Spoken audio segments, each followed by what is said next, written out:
Müssen Nutzer des sogenannten Beckham Law in Spanien hier ungerechtfertigte und willkürliche Verfolgung durch die spanischen Steuerbehörden befürchten? Britische Medienberichte legen dies nahe. In diesem Video wollen wir uns einmal mit den Details befassen. Noch ein kurzer Hinweis in eigener Sache. Das Interesse an Spanien, das Interesse am Beckham Law ist natürlich groß. Ich überlege mir daher, ein Seminar diesen Sommer im Juli 2025 in Spanien zu organisieren zum Thema Beckham Law. Vielleicht 1 Tag, vielleicht 1,5 Tage. Ich würde da natürlich dann auch unsere spanischen Anwaltskollegen mit einbeziehen, die dann dort ebenfalls sprechen würden, ebenfalls auf Deutsch natürlich. Wir würden den wahrscheinlich im Süden Spaniens machen, irgendwo in der Gegend Marbella. Um jetzt hier das Ganze planen zu können und um überhaupt zu sehen, ob da Interesse da ist, würde ich dich bitten, doch kurz das Formular auszufüllen, auf das ich hier verlinke in der Beschreibung dieses Videos. Da kannst du einfach völlig unverbindlich hier deinen Namen eintragen in eine Liste von Interessenten. Und dann können wir mal sehen, wie viel Interesse dort vorhanden ist. Wenn genug Interesse vorhanden ist, würde ich sehr kurzfristig diesen Event dann organisieren. Wie gesagt, im Juli 2025 ist das hier für mich zeitlich am besten. Trag dich in die Liste ein und wir halten dich auf dem Laufenden. Wir haben ja hier schon etliche Videos zum Thema Beckham Law in Spanien gemacht. Wir haben auch einige Mandanten, die dieses Beckham Law nutzen. Ich will es nochmal hier ganz kurz zusammenfassen.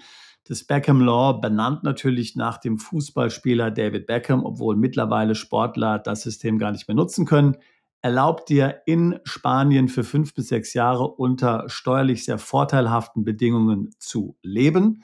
So ist es notwendig, dass du für eine Festanstellung nach Spanien umziehst und unter der Annahme, dass dein Gehalt 600.000 Euro nicht übersteigt, zahlst du dann eine Einkommensteuer in Spanien von 24%, was relativ vorteilhaft sein kann, denn der Höchststeuersatz in Spanien sind ja bis zu 47%. Ein weiterer Vorteil ist, dass ausländische Einkünfte komplett steuerbefreit sind. Wenn du also Dividenden aus dem Ausland bekommst oder andere Kapitalerträge aus dem Ausland hast, musst du darauf in Spanien keine Steuern bezahlen und du musst diese auch gar nicht mal in der Steuererklärung angeben. Also alles in allem natürlich ein sehr attraktives Scheme, so wie es aussieht.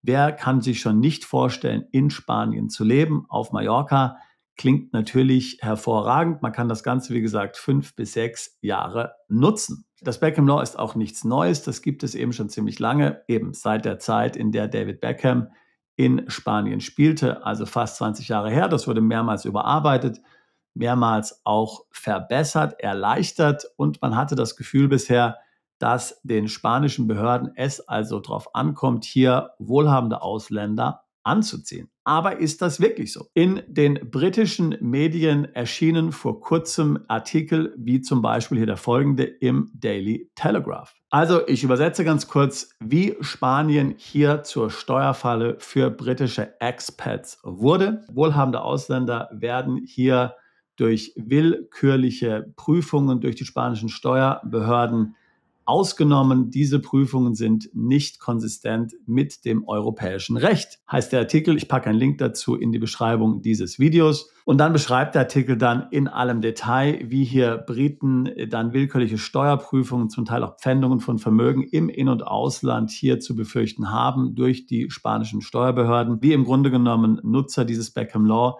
sich hier nicht auf Rechtssicherheit verlassen können. Eine Anwaltskanzlei wird hier besonders hervorgehoben. Sie hat hier eine Kampagne lanciert, die sie spanische Steuertaschendiebe genannt hat, Spanish Tax Pickpockets, und da geht es hier auch konkret um solche Fälle. Diese Anwaltskanzlei hier mit Sitz London und Washington DC heißt Amsterdam und Partners und sie beschreibt eben hier Fälle von Opfern der spanischen Steuerbehörden. Hier gibt es auch einen Film zum Beispiel, den man sich anschauen kann. Hier wird von einem Betroffenen erzählt, der ein Unternehmen verkauft hat für 53 Millionen Euro und dann entsprechend, wie er hierauf in Spanien Steuern zahlen musste, obwohl er hier eigentlich das Beckham Law genutzt hat. Das alles klingt natürlich erstmal besonders besorgniserregend, weil ja, wie gesagt, das Beckham Law natürlich hier durchaus attraktiv erscheint. Ich meine, es ist allgemein bekannt, dass die spanischen Steuerbehörden nicht zimperlich sind, mindestens genauso streng wie die Deutschen. Das ist ganz klar. Da gibt es ja auch andere Geschichten. Man muss ja nur daran denken, was verschiedenen Fußballern passiert ist. Man muss daran denken, was Shakira passiert ist. Da scheint man also hier nicht zimperlich zu sein und hier auch keine Gnade mit Ausländern zu kennen, die hier in Spanien nicht die richtigen Steuern bezahlen. Ich muss sagen, dass wir bisher hier keine schlechten Erfahrungen mit dem Beckham Law gemacht haben. Ich habe in Vorbereitung zu diesem Video auch mal hier mit unseren Anwaltskollegen in Spanien gesprochen, die ja dann auch unsere Mandanten in Spanien hier begleiten. Die können auch die Sachverhalte, die in diesem britischen Zeitungsartikel hier geschildert werden, nicht nachvollziehen. Wir persönlich haben also hier mit den spanischen Steuerbehörden nicht solche Schwierigkeiten gehabt. Das muss ich ganz klar sagen. Ich will damit aber auf keinen Fall sagen, dass diese Berichte jetzt erfunden sind oder nicht der Wahrheit entsprechen. Eines ist natürlich absolut klar. Es ist entscheidend, dass man hier die ganze Sache rund um das Beckham Law korrekt gestaltet. Das Ganze darf natürlich keine Umgehung sein. Typischerweise sind viele unserer Mandanten Unternehmer, die dann ein Unternehmen im Ausland haben, zum Beispiel Malta oder Zypern, und dann in Spanien leben. Und da muss man natürlich extrem aufpassen, dass dann in Spanien hier keine Betriebsstätte dieser Unternehmen ausgelöst wird. Ja? Das heißt, hier muss man dann schauen, dass diese Unternehmen Substanz haben in Malta und Zypern. Da muss man dann schauen, möglicherweise, dass man einen Geschäftsführer in Malta oder Zypern dann bestellt, der vor Ort die Geschäfte leitet. Man kann ja dann selbst eben über das Beckham Law hier in Spanien bei seiner ausländischen Firma angestellt sein, da dann ein angemessenes Gehalt beziehen für die Tätigkeiten, die man in Spanien auslöst. Dann kann man selbst natürlich regelmäßig nach Malta oder Zypern reisen, sich dort um die Geschäfte kümmern. Hoffentlich hat man noch Mitarbeiter im Ausland, die dann auch tatsächlich für das Unternehmen tätig sind, dass man nicht den Eindruck erweckt, dass hier die ganze Wertschöpfung in Spanien letztlich erbracht wird. Das sollte nicht der Fall sein. Ein Problem beim Beckham Law in puncto Deutschland ist, dass das Doppelbesteuerungsabkommen zwischen Deutschland und Spanien nicht gilt, wenn man das Beckham Law nutzt. Wir empfehlen daher vielfach, dass man neben dem Wohnsitz in Spanien auch noch einen Wohnsitz zum Beispiel in Malta hat, wenn man dort ein Unternehmen gründet. Dann hat man eben gleichzeitig neben dem spanischen Wohnsitz auch einen maltesischen Wohnsitz, was dann auch beim Beckham Law hilft und eben auch natürlich in Deutschland hilft in puncto erweitert beschränkte Steuerpflicht, Verwertungstatbestände und so weiter und so fort. Also das würde ich sagen, ist im Grunde so mit das Wichtigste. Ja, auch wie gesagt hier die Artikel, die hier veröffentlicht wurden, die ich gerade eben genannt habe, die gehen nicht auf solche Sachverhalte ein, hier wie das Thema Betriebsstätte oder so, aber ich kann mir denken, aus Gesprächen mit unseren spanischen Kollegen, dass es vor allen Dingen auf solche Punkte natürlich ankommt. Ein weiterer Punkt, den der Artikel anspricht, ist, dass es ja hier vor 2 Jahren Änderungen beim Beckham Law gab, entsprechende Vereinfachungen, aber dass es sehr lange gedauert hat, bis diese dann tatsächlich hier auch in den Verfahrensanweisungen der Behörden tatsächlich verankert waren und teilweise immer noch nicht verankert sind.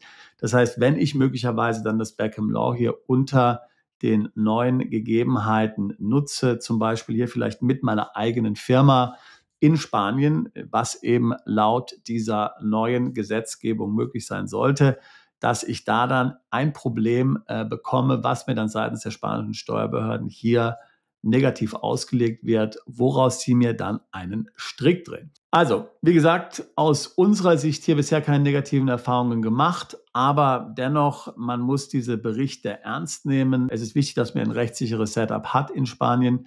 Also hier musst du unbedingt dann eben Rechtsberatung dir einholen und natürlich Steuerberatung in Spanien hier, damit hier gegeben ist, dass du hier nicht in eine Steuerfalle tappst. Viele würden wahrscheinlich sagen, naja, also Beckham Law will ich dann lieber doch nicht machen, das ist mir zu riskant. Spanien hat ja mittlerweile auch den NRR-Status 2.0 aufgelegt. Das könnte auch für manche interessant sein, er ist sogar 10 Jahre gültig. Auch hier muss ich sagen, beim alten NRR-Status haben wir durchweg positive Erfahrungen gemacht. Ich kann mich hier nicht über die spanischen Steuerbehörden beklagen. Und vielfach ist es natürlich möglich, auch die Steuerpflicht in Spanien komplett zu vermeiden, indem man sich dort weniger als 183 Tage aufhält. Ja? Also das heißt, ich würde Beckham Law nur jenen empfehlen, die jetzt wirklich dort in Spanien das ganze Jahr sein wollen, die Spanien so sehr lieben, dass sie sagen müssen, also ich muss da nun das ganze Jahr sein. wer sagen kann, okay, ich bin in Spanien vielleicht 160 Tage und ich bin dann 160 Tage vielleicht noch in Thailand und dann vielleicht den Rest der Zeit in Deutschland oder beim Skifahren in Österreich, der hat ja dann letztlich hier auch kein Problem. Der muss überhaupt nicht in Spanien anmelden, wenn es keine spanischen Einkünfte gibt. Also das ist natürlich die bevorzugte Lösung hier. Aber wer Backgammon machen will, der muss sich eben hier entsprechend gut absichern. Wenn dich das Thema Backgammon interessiert, dann würde ich mich freuen, mit dir ein Beratungsgespräch zu führen. Oder wie gesagt, vielleicht kommst du ja auch zu unserem Seminar. Link dazu packe ich hier in die Beschreibung dieses Videos mit hinein.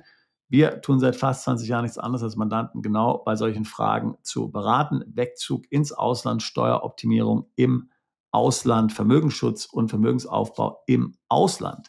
Ich würde mich freuen, auch dich als bald zu unserer Mandantschaft zählen zu können. Bist du Unternehmer, Freiberufler oder Investor? Zieht es dich schon lange ins Ausland? Mach heute den ersten konkreten Schritt in eine Zukunft mit mehr Geld und mehr Freiheit. Buche ein Beratungsgespräch mit Sebastian und seinen Kollegen. Unsere Kanzlei unterstützt Mandanten wie dich dabei, deine Steuerlast legal zu reduzieren, Vermögen aufzubauen und zu schützen und deine persönliche Freiheit zu maximieren. Profitiere jetzt von unserem Fachwissen und unserem Netzwerk. Gehe zu mandatierung.com und werde Mandant unserer Kanzlei.